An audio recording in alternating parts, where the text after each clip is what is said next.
Now going over to the business bullet of the day, you have CrowdStrike getting a little backlash after they were giving $10 Uber Eats vouchers for causing one of the largest IT outages in history. Not a great look. Now this is first brought to us thanks to BBC. They say, quote, CrowdStrike backlash over $8 apology voucher. Now keep in mind, the average CrowdStrike purchase, I mean, it's a business software, so, and full transparency, my company, or my tech company, does resell and install and, actually optimize solutions like CrowdStrike. And yeah, CrowdStrike, the company, they make a pretty penny. I mean, solutions aren't just, a couple bucks. They're hundreds of, a lot of these companies are spending hundreds of thousands of dollars for a 1-year subscription to it, if not more, depending on what package they get. Now, let's see here. They say, quote, CrowdStrike is facing fresh backlash after giving staff and firms they work with a $10 Uber Eats voucher to say sorry. And they say this actually, they noted that outage affected 8.5 million computers worldwide. And in an email, they said to its partners that recognized the incident had caused extra work, which, yeah, my team was, up before 3 a.m. working on that when that happened. They say, to express our gratitude, your next cup of coffee or latte late night snack is on us, CrowdStrike, right? Directing people to use a code to access the $10 credit. The gesture was greeted by derision by some. One Reddit user branded it as, quote, absolute clown show, while another said, I literally wanted to drive my car off a bridge this weekend and they bought me coffee. Nice. Yeah, one LinkedIn user claiming that to be a CrowdStrike partner said, the gesture of a cup of coffee or Uber Eats credit as an apology doesn't seem to make up for the tens of thousands of man hours and customer trust due to the July 19 incident. Which, interestingly enough, they say one LinkedIn user. I wonder if they actually linked to that person's profile. Probably not, because they'd be scared about losing their partnership status. No, they did. Wow.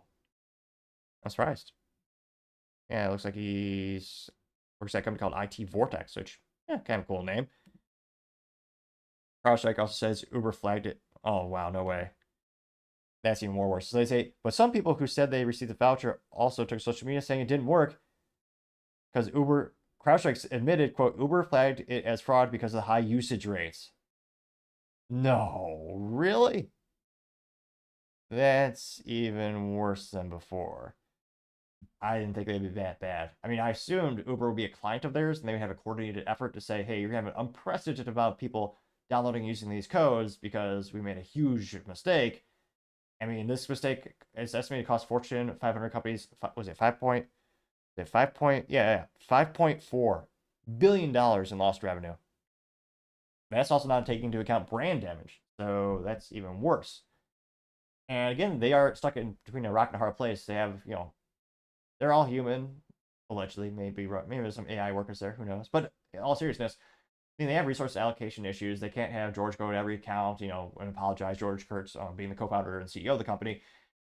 But I mean, in terms of what they could have done, I mean, 80-20 principle rule. It's a rule that's applied to pretty much every situation. 80% of your results 80% of your sales come from 20% of your customers. So I would, if I were this, I mean, again, maybe they're doing this now. Who knows? By the time this video is uploaded and rendered, maybe they changed the policy of how to handle the situation. It's a very fluid situation. But yeah, I would have taken whatever George's calendar was, just delete every appointment George had for the next couple of weeks and get in front of physically and if possible and virtually, physically even better, of every one of those clients and profusely apologize, give them a roadmap of policies and procedures, what happened, as well as a roadmap of saying this will never happen again because of here. And this is why we appreciate your business, yada. Because again, I think maybe a little old-fashioned, but I'm still someone who actually sends physical, handwritten cards or hand-typed cards and a good old-fashioned vintage typewriter. Good old Royale KMM 1938 manufactured. I love that little thing. But I think in personal touch, to me, old soul, I think that does go a long way.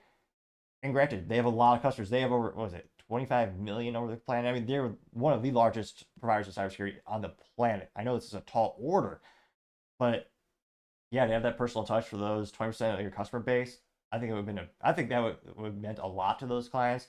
And again, there's a lot of customers who are forgiving. Not every customer is necessarily canceling their subscription renewal right now, but it is one of the biggest issues ever. And just to send someone a $10 gift card, remember, companies are spending hundreds of thousands of dollars on the software. Like the smallest package, anecdotally speaking, I think one of the smallest packages was $20,000 to $30,000. Granted, that's not all profit, that's revenue. But still, this is not a cheap product. It's known for being a premium price product. So, and some companies are literally spending 300, 400, 500,000 or more for 1 year subscription to this. It's expensive. Their cybersecurity is great. That's why I'm proud to be a CrowdStrike partner. They have a great cybersecurity solution. There's great people who work there. But it's one of those things where a $10 gift card, I would not have done that.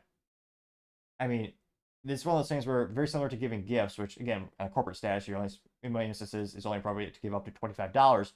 It's one of those things where it's almost inappropriate if someone gives you $1 million purchase order. It's almost, many people think, as an example use case, you wouldn't give them a $25 gift card because it's so little in comparison. It's nothing. What many people would often do is, handwritten card, maybe take them out to a nice lunch, and just thank them. It's one of those things where there's such a big discrepancy, like $10 versus. I think that was also just adding insult to injury. So that's just, yeah, that's just not looks good. I'm sure some people did appreciate it, but on average, I think there was more of a backlash from this attempted way to resolve the sentiment of the situation. So CrowdStrike giving those $10 Uber Eats gift card vouchers, which also didn't work sometimes, that is certainly the business blunder of the day. Thank you, everyone, for taking the time to tune in. Again, don't forget to take the time to like, subscribe, and comment. Great way to give me some additional feedback, letting me know how I can make the show better and better.